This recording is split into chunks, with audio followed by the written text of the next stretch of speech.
প্রশ্ন হলো কাদের উপর কোরবানি করাটা ওয়াজিব।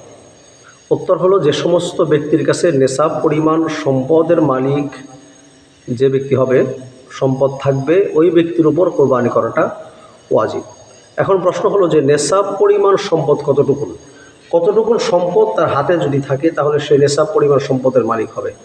অর্থাৎ জাকাতের যে নেশাব রয়েছে 52.5 ভরি রূপা এবং 7.5 ভরি স্বর্ণ, অর্থাৎ যদি রূপার হিসাব করা হয় সেক্ষেত্রে 2.25 লক্ষ টাকা, 1,80,82,000 টাকা যদি কোনো ব্যক্তির কাছে থাকে তাহলে সেক্ষেত্রে তার উপর কোরবানি করাটা ওয়াজিব হয়ে যাবে।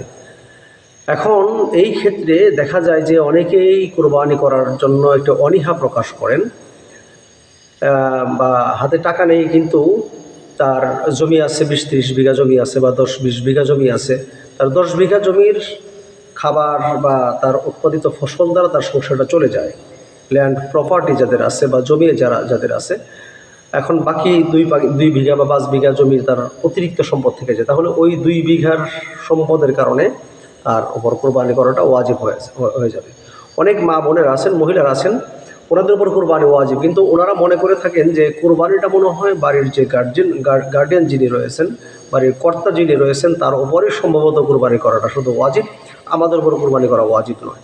অথচ তাদের স্বর্ণ আছে, অলংকার আছে, এমনকি মহিলারা যে ঘরের ভিতর শোকেজের ভিতরে শাড়িগুলো সাজিয়ে রাখে, সারা বছর সে ইউজ করে না, অতিরিক্ত থেকে যায়, কিংবা এমন কাপ পিস বা আসবাবপত্র রয়েছে যেগুলো সারা বছর ইউজ করে না, দৈনন্দিন প্রয়োজন মেটানোর জন্য সেই আসবাবপত্র নয়, কিংবা তার জামা কাপড়গুলো এগুলো নয়, শুধু সাজিয়ে রাখার জন্য কিংবা মানুষদেরকে দেখানোর জন্য এমন আসবাবপত্র কিংবা তার জামা বা শাড়ি যেগুলো আছে এগুলো হিসাব করে দেখতে হবে যে তার নেশাব পরিমাণ সম্পদের মালিক সে হচ্ছে কিনা। সেক্ষেত্রে অনেক মা বোনেরা যেনারা আছেন ওনাদের উপর কোরবানি করাটা ওয়াজিব হয়ে যায়, কারণ ওনাদের স্বর্ণ অলংকার এবং ঘরের আসবাবপত্র, তাদের যে শোকে যে সাজানো শাড়িগুলো যেগুলো রয়েছে বা ইত্যাদি আরও যেগুলো রয়েছে এগুলোর উপর হিসাব করলে পরে দেখা যায় ওনাদের উপর কোরবানি করাটা ওয়াজিব হয়ে যায়। তাহলে কোরবানি কারা করবে? যাদের নেশাব পরিমাণ সম্পদের মালিক যারা আছেন তাহলে তাদের উপর কোরবানি করাটা ওয়াজিব।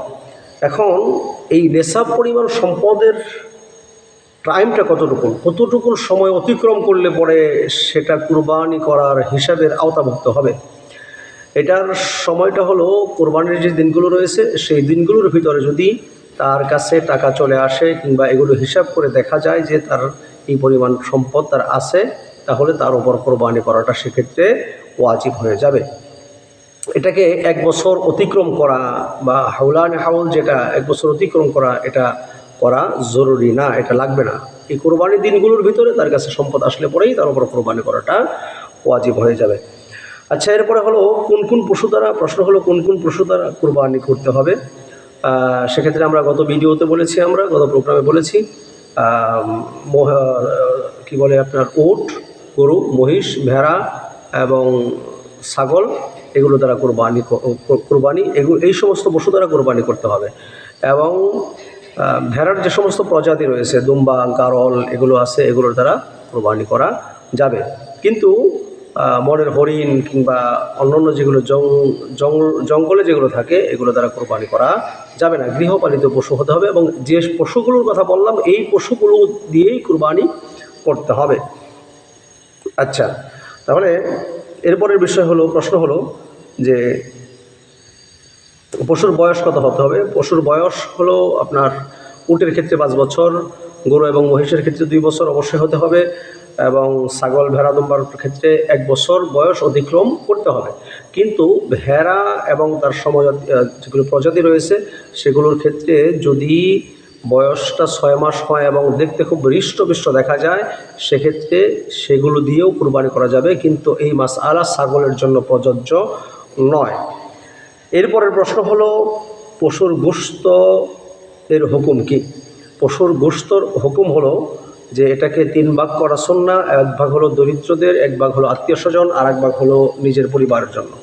কিন্তু পরিবার যদি জনসংখ্যা বেশি হয়ে থাকে এবং আপনার কোরবানিটা যদি ছোট হয়ে থাকে অল্প গোশত হয়েছে, সেক্ষেত্রে পুরা গোশতটাই পরিবারের জন্য খরচ করা বা পরিবার খেতে পারবে, এতে কুরবানির কোনো সমস্যা হবে না।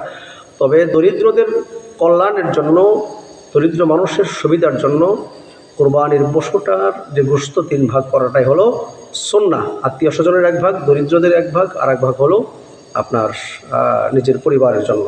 আশা করছি বিষয়গুলো বুঝতে পেরেছেন। প্রতিনিয়তই আমাদের চ্যানেলে চোখ রাখুন। কোরবানির আগ পর্যন্ত এই বিষয় নিয়ে আমরা খুঁটিনাটি মাসআলা বিস্তারিত আলোচনা করব ইনশাআল্লাহ। আসসালামু আলাইকুম ওয়া রাহমাতুল্লাহি ওয়া বারাকাতুহু।